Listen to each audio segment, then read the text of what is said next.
What up, my survivors? It's Delilah the Survivor.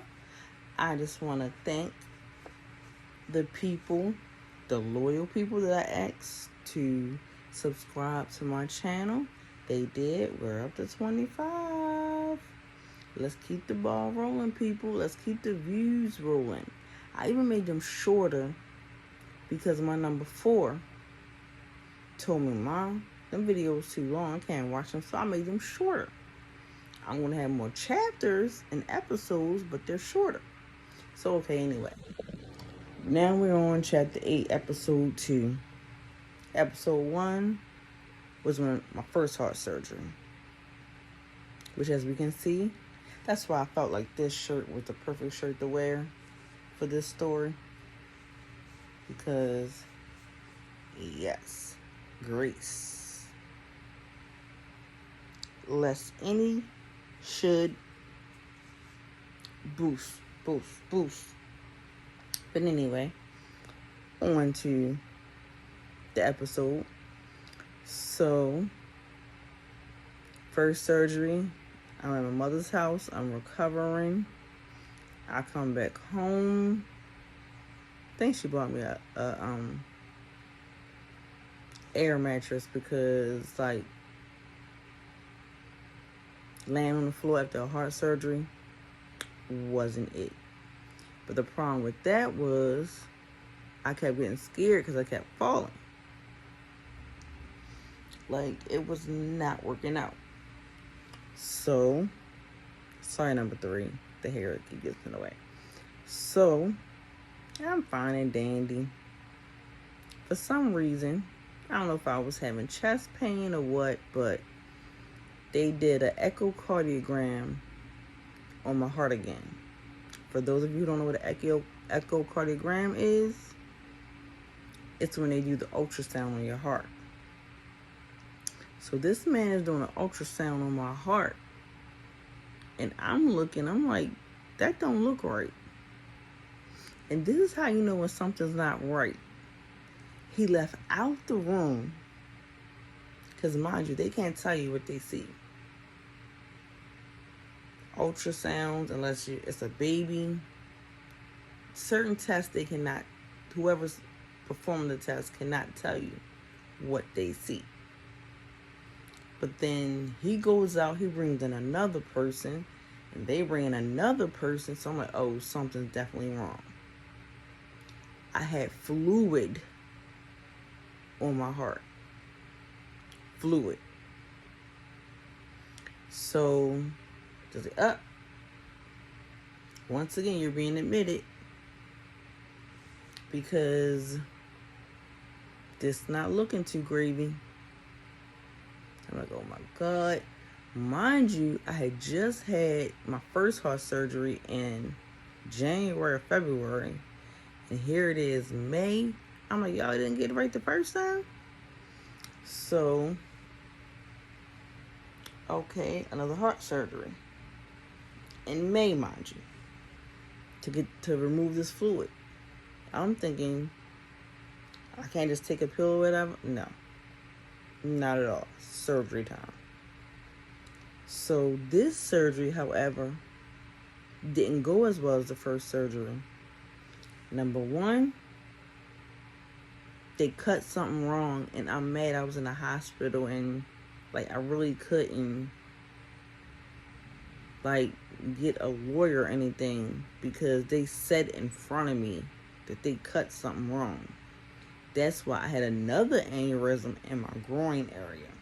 I'll talk about that after I finish this part. But they cut something wrong.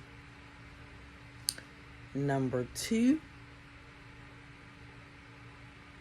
I was in a coma for a day. Because apparently the surgery was taking so long, and they said they can only work on it but for so long. Well, operate on me but for so long. So, this was induced coma. I was in a coma. I missed a whole day. Because I'll never forget, I woke up. One of my cousins was sitting right there at my bedside. That's why I said My mother's side of the family, oh yeah, they look out. They look all the way out. They were there the whole time. Down to my mother's ex. They were all there for me. I was shocked to see my cousin, who I rarely see anyway. He came and visited me. Then it was scary because my mother's ex took a picture of me with like the tubes. I really didn't want to see myself like that, but then they let my mother touch me. I'm not sure how she reacted to that, but I do know, like, I was cold to the touch.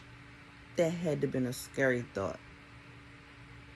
To know your child is laying there in the bed, you're touching her, she's cold, and you talk to her, but she can't respond. But like I said, I knew I missed a day, because when the TV was on, I heard America's Next Top Model. I'm like, that don't come on, I can't remember what day it was, but I'm like, that don't come on such and such day, that come on the day after. I'm like, what the heck? And like, I was super groggy, super out of it.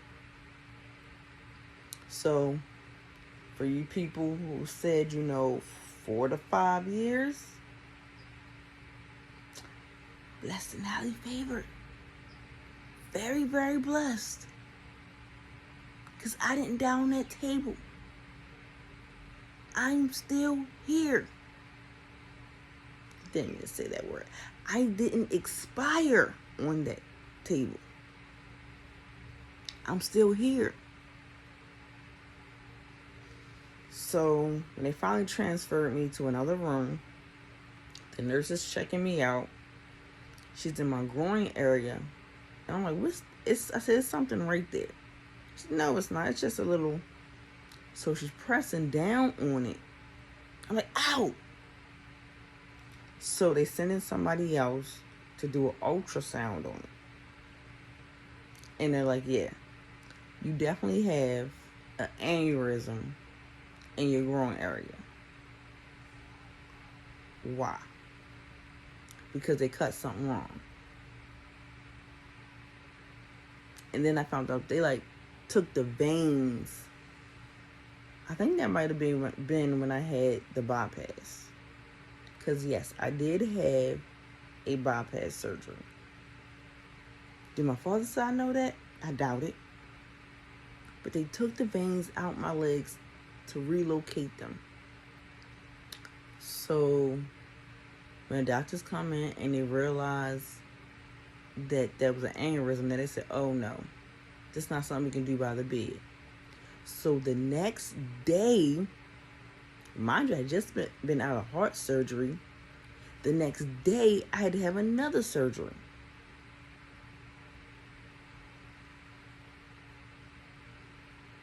At this point, I'm tired of being put to sleep. I'm tired of surgeries.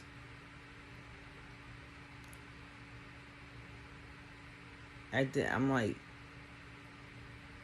to the point I'm like, should I give up? But then I thought about my number 5, who was, this happened in May, he was 3 at the time. I can't give up on him, the other 4. So I gotta fight. I gotta do this. So they go ahead and operate. The operation went well. And I'm like, please let them have got it right this time, because I don't want to do this again. It's not fun. Not something I want to do. So I go to my mother's house again after recovering. Nobody from that other side came and saw me once again. Whatever.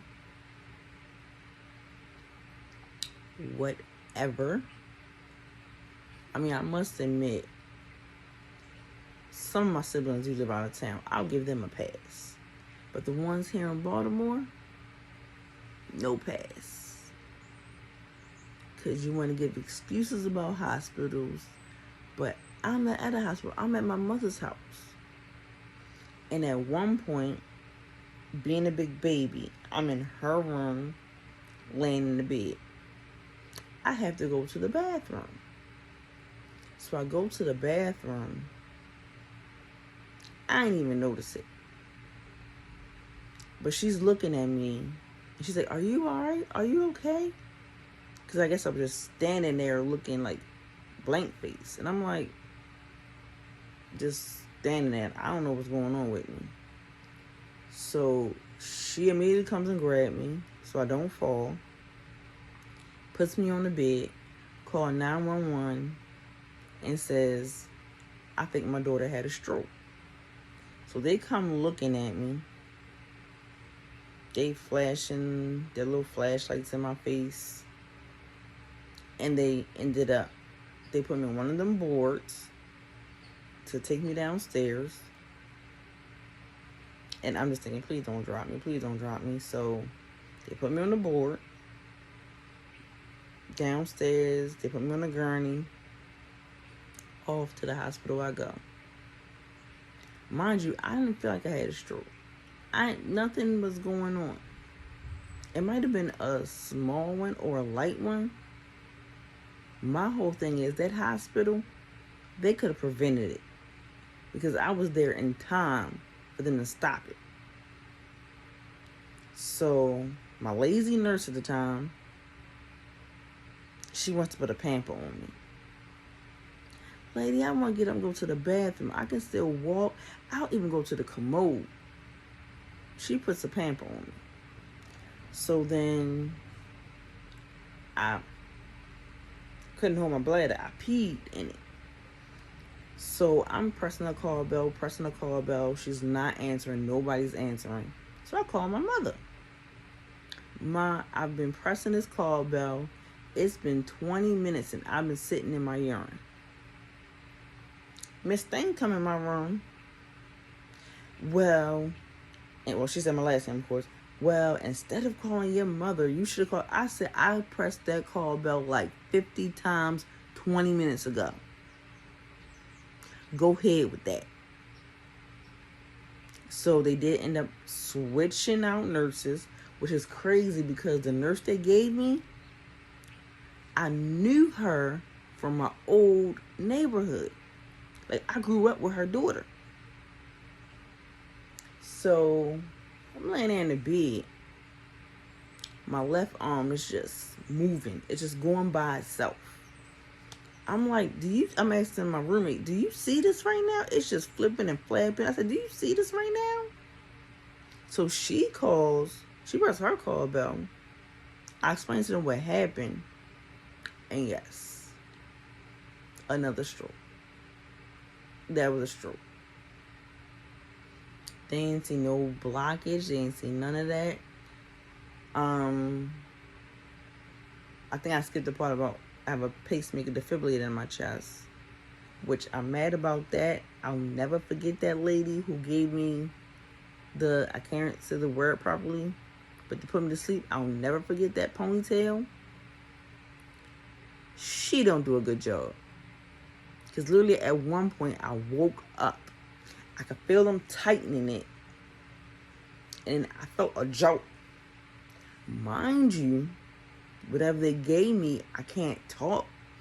I'm just looking like really hard. Like, do any of y'all see my eyes open? Any of y'all? I finally go back to sleep. So due to the fact that I have that in my chest, I couldn't get the MRI at that hospital. They had to take me to the main campus. Because I guess they do something there. I'm not sure what they do with the MRI machine, but they do something there so that it won't